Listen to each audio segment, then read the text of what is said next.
आइए देखिए, सुनिए और समझिए अध्यात्म विज्ञान, नई दृष्टि, नई खोज। आध्यात्म विज्ञानी अहमदाबाद के स्वामी श्री कमलेशानंद जी के साथ। इस कार्यक्रम के प्रायोजक हैं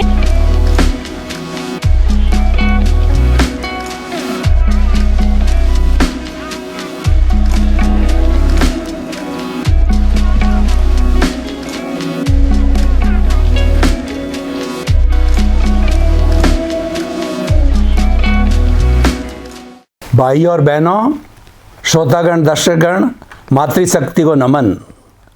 स्टूडियो में हमारे बीच में स्वामी कमलेशानंद जी विराजमान हैं। आप देख पा रहे होंगे कि इनके सिर के पीछे से जो इनका आभा मंडल है, वलय है, उसमें से कुछ ऐसा निकल रहा है, मुझे तो महसूस हो रहा है, कुछ ऐसा निकल रहा है जो शांति दे रहा है, सुकून दे रहा है, आनंद दे रहा है। ऐसा इसलिए हो रहा है कि पिछले 45 सालों से आप एक ही चिंतन करते हैं कि मैं कौन हूँ, मैं कहाँ से आया हूँ, मुझे कहाँ जाना है, और ये कुदरत क्या है, कुदरत का कानून क्या है, और इससे बनी हुई कुदरत की रचना क्या है। ये पूरा सनातन सत्य की खोज करते हैं, रिसर्च करते हैं। किसी शास्त्र, किसी पुस्तक, किसी चीज़ का सहारा नहीं लेते हैं, सिर्फ अपनी आत्मा की अनुभव की परतों को खोल खोल करके, उससे निकाल करके प्योर 24 कैरेट का सोना हम देते हैं। इसलिए आनंद की महसूस हमको अनुभूति हो रही है, हमें रस आ रहा है, आनंद आ रहा है। तो आप सभी की तरफ से स्वामी जी आपका बहुत बहुत धन्यवाद, कृतज्ञता, नमन, स्वागत, सत्कार, अभिनंदन। सच्चिदानंद। स्वामी जी, हमारी भारतीय संस्कृति त्याग प्रधान संस्कृति है। यहाँ भोग के बनिस्पत त्याग को अधिक महत्व दिया गया है और त्यागी पुरुष को नमन किया जाता है। बड़े बड़े राष्ट्रपति, प्रधानमंत्री, कुबेरपति त्यागी पुरुष, संत, महात्मा, ऋषि, महर्षि के चरणों में नमन करते हैं। ऐसा नहीं है कि ऋषि महर्षि जा कर के और उन लोगों के चरणों में नमन करता है, नहीं, त्याग प्रधान संस्कृति में त्याग को नमन किया जाता है। और मैं जैन धर्म का अनुयायी हूँ। हमें तो बचपन से लगा के आज तक जो है 75-76 साल में ये एक घूंटी दी जाती है, त्याग करो, त्याग करो, उठते ही नौकारसी करो, पौरसी करो, समाई करो, संवर करो, और दूसरा रात्रि भोजन का त्याग, ये करो। ये हमारे रग रग के अंदर इसी को ही बताया गया और इसी को ही हम कहते हैं कि त्याग से ही हमारी मुक्ति है, त्याग से ही हम धीरे धीरे जो है वो आगे बढ़ते हैं। निर्जरा की त्याग में निर्जरा है, निर्जरा जो हमारी आंशिक निर्जरा से आंशिक आत्मा की शुद्धता, संपूर्ण निर्जरा से आत्मा की संपूर्ण शुद्धता। तो इस पूरे त्याग के सिस्टम को जो है आप अध्यात्म विज्ञान की दृष्टि से कैसे समझते हो, हम इसको कोई समीक्षा की दृष्टि से आपसे जानना चाहते हैं। समीक्षा अलग होती है और मतभेद, मनोभेद अलग होता है। हम तो खाली समीक्षा करते हैं, किसी को हर्ट नहीं करते, न करना चाहते हैं, न हमारे जो है वो उसके पूरे विषय में आता है। तो स्वामी जी कृपया इस त्याग को पूरा आप जो है हमें उल्लेखित कीजिए। धन्यवाद प्रश्न के लिए।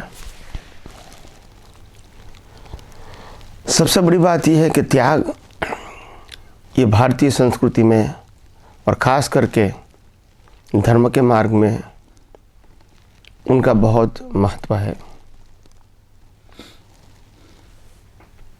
संसार में त्याग करने का मतलब होता है अपनी संपत्ति को किसी के हेल्प के लिए देना, अपने पास जो सुविधा है किसी को हेल्प के लिए देना। तो ये एक मानवता के तौर पर देखा जाता है। अपने साधन, संपत्ति, शक्तियाँ दूसरों के लिए यूज़ करना, ये भी एक त्याग है।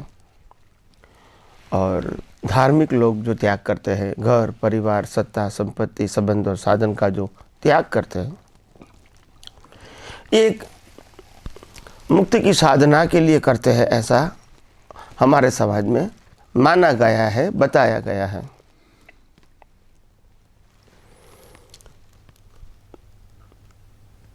तो कुदरत ये कहती है और ख़ास करके अनुभवी ज्ञानी ये कहते हैं आप कितने चीजों को त्याग करोगे? आप साधन, संपत्ति, सत्ता और संबंध मानो के छोड़ सकते हैं, मान लिया,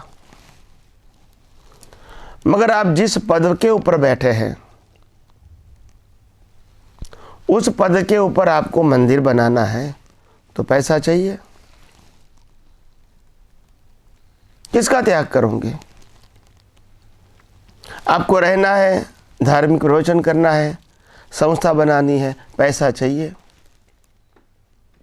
आपने परिवार को तो त्याग कर दिया, क्या आपका जीवन साधु, साध्वी या श्रावक, श्राविके के अलावा हो सकता है? दीक्षा लेने के बाद भी या सन्यासी बनने के बाद? देखो, हम जब शादी करते हैं तो एक बार हम फंक्शन करते हैं जिसको हम सादी भाषा में कहते हैं वरघोड़ा निकालते हैं, जिंदगी में एक बार। आप इसको कहेंगे आप भोगी है, और जिनका साल में 12 बार वरघोड़ा निकलता है इसको आप त्यागी मानते हैं। नहीं, त्याग की परिभाषा क्या है? मैं जब अपने जीवन के अंदर मेरे परिवार के साथ मेरी जो इनकम है उनको इनकम में से परिवार चलाता हूँ, थोड़ा थोड़ा पैसा बचाता हूँ भविष्य के लिए, और मैंने आज 50, 55, 60 साल मेरी हो गई, बहुत कुछ पैसा मैंने अपने जीवन में बचाया। उसके बाद मैंने सोचा कि शायद मैं नया मकान ले लूं। हालांकि मकान के लिए पूरा पैसा तो मेरे पास नहीं है, फिर भी मेरे पास 70-80% पैसा था, मैंने दे दिया, और 20% के लिए मैंने लोन लिया, और अभी भी मेरे को मेहनत करके कमा के लोन चुकाना है। तो इसको आप कहोगे आप भोगी है। और जो लोग लोगों के पैसे से संस्था बनाएंगे भव्य, मार्बल वाला, उसमें आप रहोगे, उनको सुविधा को आप उपयोग करोगे, उपभोग करोगे, आपकी बैठने की जगह भी भव्य होगी। आम व्यक्तियों के घर के जो सोफ़ा होते हैं उससे तो बहुत कॉस्टली या बहुत डिज़ाइन वाली डेकोरेटिव होगी। तो आप त्याग किसको कहते हैं? बात तो समझना पड़ेगा ना। कुदरत के कानून में आम जनता की राय नहीं ली जाती है। समाज के अंदर, धर्म के अंदर, पॉलिटिक्स के अंदर मेजॉरिटी इम्पोर्टेंट बात है। आध्यात्म के मार्ग में और ख़ास करके कुदरती कानून के मार्ग में मेजॉरिटी माइनॉरिटी इम्पोर्टेंट नहीं है। एक भी व्यक्ति करोड़ों में से गलती करेगा तो भी उनको सजा मिलेगी ही। लाखों व्यक्तियों में से, करोड़ों व्यक्तियों में से एक व्यक्ति 7वें नरक का कर्म बनाएगा तो उनको 7वीं नरक मिलेगी, और ऐसे उत्कृष्ट प्रकार का पुण्य बनाएगा तो उसको टॉप लेवल का 6ठा देवलोक भी मिलेगा। तो बात ये नहीं है कि हम जिस प्रकार से त्याग की बात करते हैं, क्या उससे ये त्याग, इस प्रकार के त्याग से आप समझ सकते हैं कि मुक्ति हो सकती है? नहीं, आप सोचिए, आप ह्यूमन है, इंसान है, समाज में रहते हैं, आपके पास एजुकेशन है, सोच है, समझ सकते हैं। क्या मुक्त पुरुषों ने उसको त्याग कहा होगा? बताइए। तो फिर ऐसा त्याग तो लोगों को चाहिए। घर परिवार को छोड़ दो और यहाँ 50-100 शिष्य लगा दो, मंदिर बना दो, संस्था बना दो, अच्छी तरह सुविधा प्राप्त करो। खाने का तो समाज वाले देते ही है। गाड़ी, जो सन्यासी लोग गाड़ी का यूज़ करते हैं वो भी तो समाज के लोग देते हैं, सब सुविधा देते हैं। हॉस्पिटल भी आपके लिए तैयार होती है, आपको पैसे की कोई ज़रूरत नहीं होती है। तो अगर इसको ही त्याग कहोगे और उसको ही त्याग वो मुक्ति का साधन मानोगे तो वो तो सब तैयार हो जाएंगे। मगर बात ये त्याग से मुक्ति नहीं है। अगर त्याग करना है तो अज्ञान का त्याग करो। जो आज तक हमने अज्ञान को ही ज्ञान माना है, अज्ञान को ही हमने शक्ति माना है, अज्ञान को ही हमने हमारा स्वरूप माना है, अज्ञान की प्राप्ति को ही हमने प्राप्ति माना है, अज्ञान के माध्यम से जो प्राप्त होता है उसको ही हमने प्राप्ति माना है। जैसे अज्ञान से कर्म बनते हैं, अज्ञान से रागद्वेष होता है, रागद्वेष से कर्म बनते हैं और कर्म का फल मिलता है, तब सत्ता संपत्ति संबंध और साधन मिलता है। तो ये फल किसका है? अज्ञान का ही तो फल है ना। रूट क्या है? अज्ञान। तो अज्ञानता से प्राप्त हुआ चीज क्या वो आपको मुक्ति दिला सकता है? नहीं। सोचो जरा। मैं ऐसा नहीं कहता हूं कि मेरी बातों को स्वीकार करो, आपके पास बुद्धि है, सोच तो सकते। मैं आपको विचारधारा देता हूं, सोचने का मौका देता हूं, समझने का मौका देता हूं कि समझो, चिंतन मनन करो। क्या मुक्त पुरुषों ने यही मुक्ति का मार्ग बताया होगा?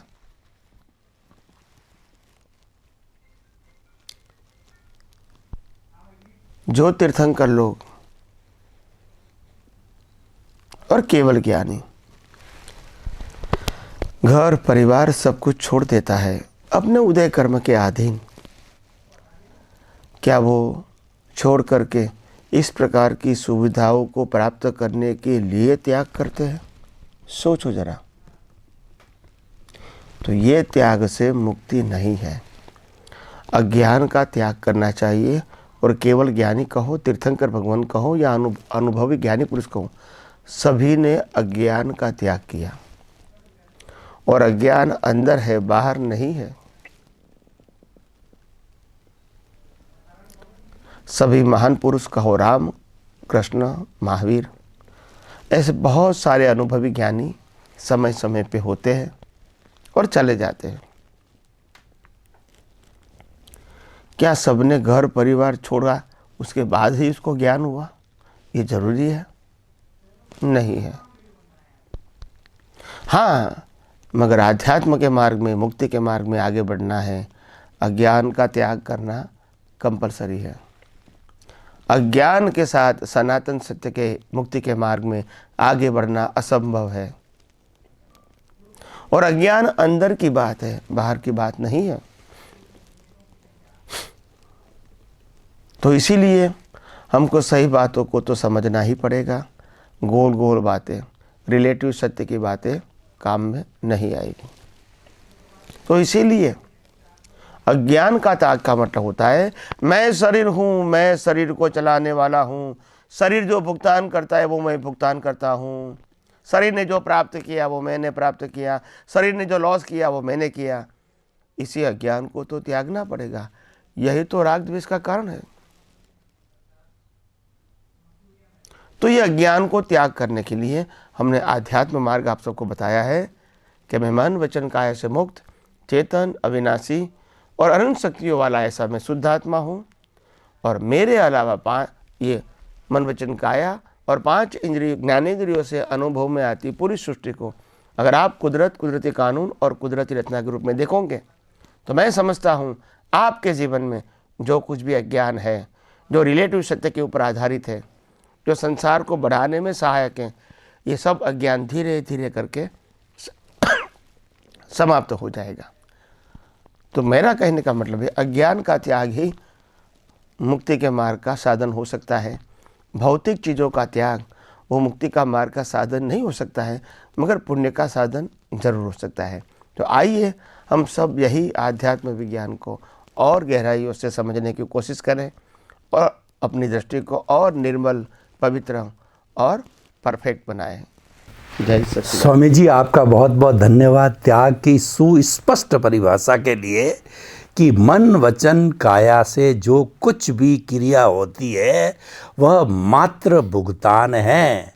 वो पूर्व जन्म से साथ में लेकर के आए, वो टेम्परेरी है और वो विनाशी है, वह जड़ है।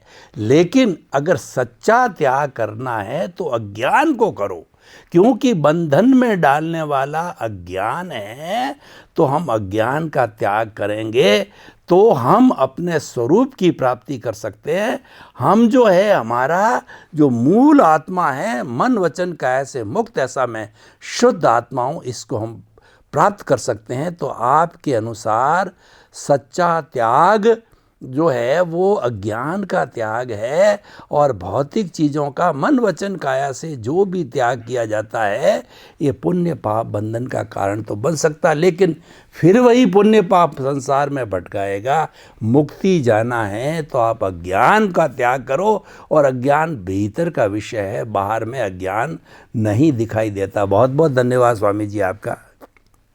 स्वामी जी, दुनिया में कैसे रहें इसके बारे में स्वामी विवेकानंद जी ने और भी बड़े बड़े महापुरुषों ने बहुत सुंदर तरीके से बताया कि जग माही ऐसो रहो जो अम्बुज सर माही, रहे नीर के आश्रय पर जल छुअत नाही, remain in the world as a lotus remains in the mud.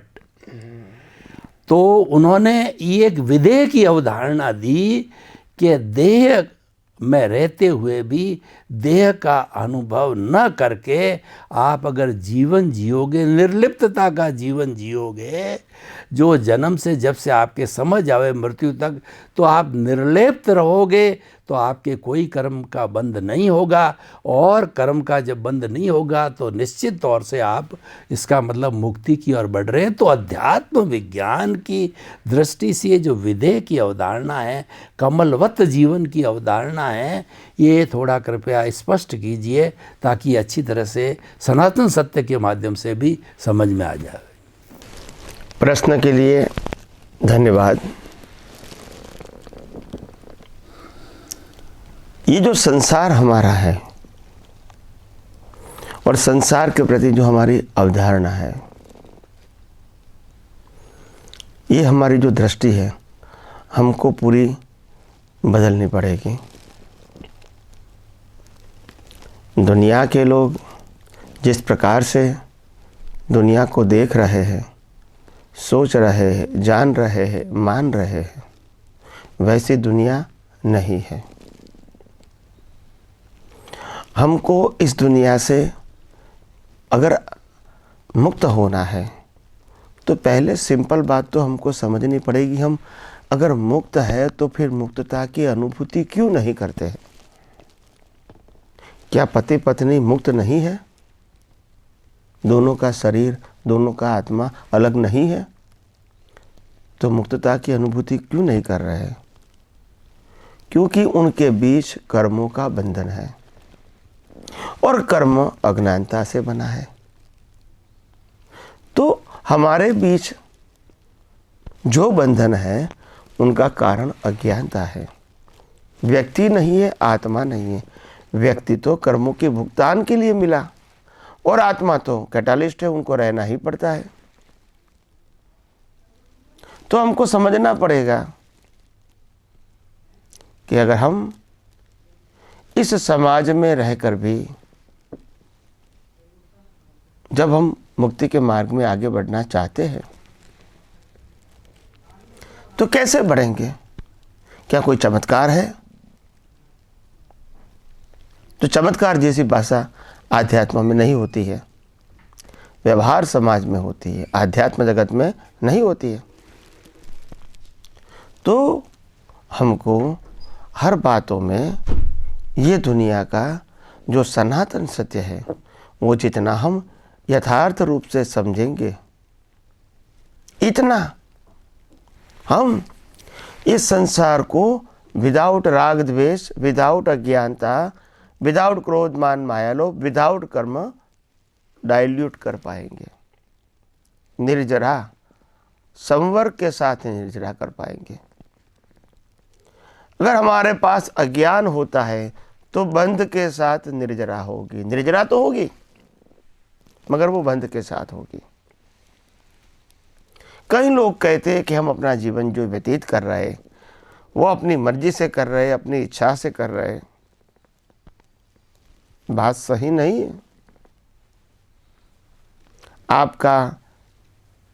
आपके जीवन के हर समय, हर श्वास सुनिश्चित है और अपने आप ऑटो मोड चलता है। संयोग आते हैं, जाते हैं, श्वास आता है, चला जाता है, चलता ही रहता है। वो आपकी मर्जी नहीं है, आपका हिसाब है और आपको जीना ही पड़ेगा जहाँ तक आपका कर्म होगा। तो मेरा कहने का मतलब ये है, हमारी दृष्टि को और ब्रॉड बनाएं और विशाल बनाए, अपने आप को छोटी नहीं बनाए। समाज के अंदर विविधता है और होगी, मैं मना नहीं करूँगा। हमको खुद को अपना रास्ता चुनना पड़ेगा और इस रास्ते के अंदर सहायक क्या हैं वो भी समझना पड़ेगा। हम ये नहीं मान सकते कि दुनिया के लोगों को हम पूरा परिवर्तन कर सकते हैं, सुधार सकते हैं, ऐसा हम नहीं मानते हैं। मगर हाँ, हम कुछ न कुछ तो अपने जीवन में ऐसा प्राप्त कर सकते हैं जो दुनिया को एक शिक्षा के रूप में तो दे सकते हैं, जो आज नहीं तो कल लोगों की भलाई के लिए, लोगों का उत्तम जीवन कैसे हो उसके लिए हो, तो आज नहीं तो कल दुनिया के लोग आपको स्वीकार करेंगे। प्रश्न ये नहीं कि संसार की वैल्यू नहीं है, प्रश्न ये है कि आत्मा की वैल्यू को छोड़ के संसार की वैल्यू करते हैं। यही तो हमारी गलती है, क्योंकि जो कुछ भी आप हो वो आत्मा की हाजिरी से हो, ये मत भूलो।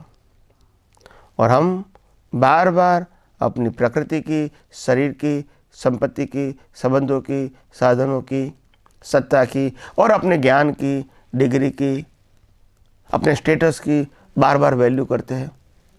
भाई आत्मा को छोड़ के वैल्यू करो ना, कर सकते हैं तो आपका अस्तित्व ही नहीं रहेगा।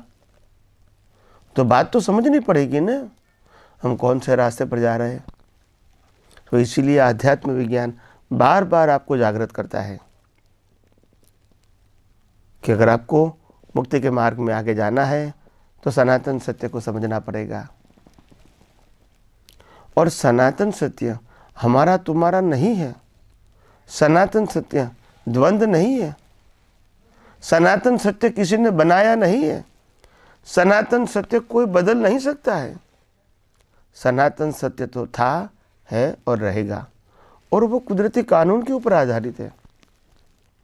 मगर हम ये बातों को या तो जानते नहीं हैं, पढ़ा है तो कभी मानते नहीं हैं, और अपने आप को हम प्राकृतिक रूप से बहुत बड़ा मान के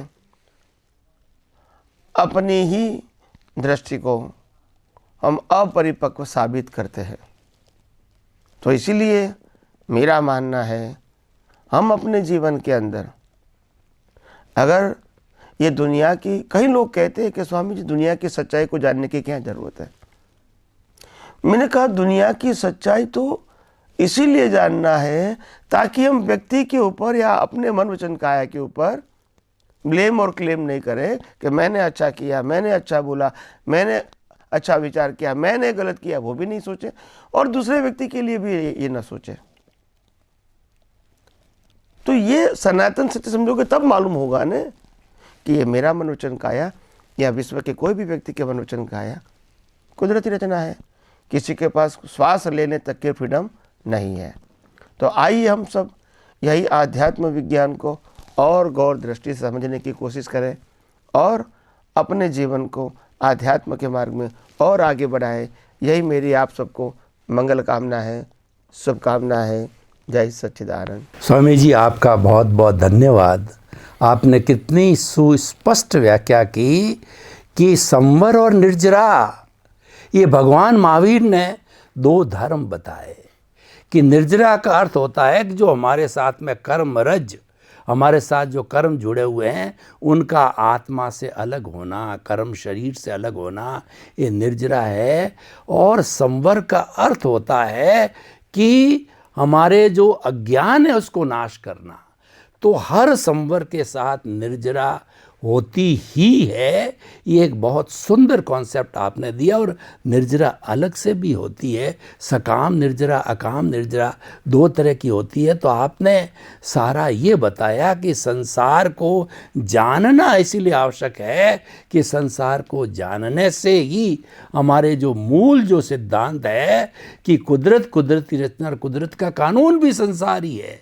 तो ये हमको जब ध्यान आएगा तो हमारी प्रकृति के बारे में ध्यान आएगा और हम प्रकृति को निहारते रहेंगे, उसके ज्ञाता दृष्टा बनेंगे। No ownership, no doership, no blame, no claim. बहुत सुंदर आपने व्याख्या की, आपके प्रति बहुत बहुत धन्यवाद, कृतज्ञता, नमन, प्रणाम स्वामी जी। जय सच्चिदानंद। आइए देखिए, सुनिए और समझिए अध्यात्म विज्ञान, नई दृष्टि, नई खोज। आध्यात्म विज्ञानी अहमदाबाद के स्वामी श्री कमलेशानंद जी के साथ। इस कार्यक्रम के प्रायोजक हैं